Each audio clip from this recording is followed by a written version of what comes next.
Cabinet बैठक में बेमौसम बारिश से हुए फसल नुकसान पर चर्चा हुई। इस मुद्दे पर जानकारी देते हुए कृषि मंत्री जीतू वघानी ने बताया कि सभी प्रभावित जिलों में 7 दिनों के भीतर सर्वेक्षण पूरा करने के आदेश दिए गए हैं। तकनीकी साधनों के अलावा अन्य भौतिक सर्वेक्षण भी किए जाएंगे। शुरुआती अनुमान के मुताबिक 10 लाख हेक्टेयर क्षेत्र में फसलों को नुकसान हुआ होगा।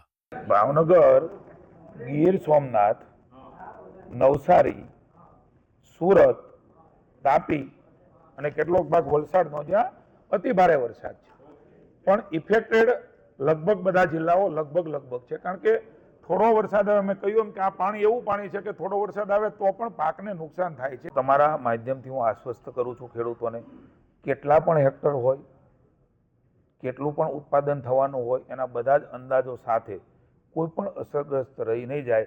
ચાહે ગમે એટલા કરોડોનું માની મુખ્યમંત્રીશ્રી કીધું છે રાહત પેકેજ કરવું પડે, હું પુનઃ કહું છું. News point bureau.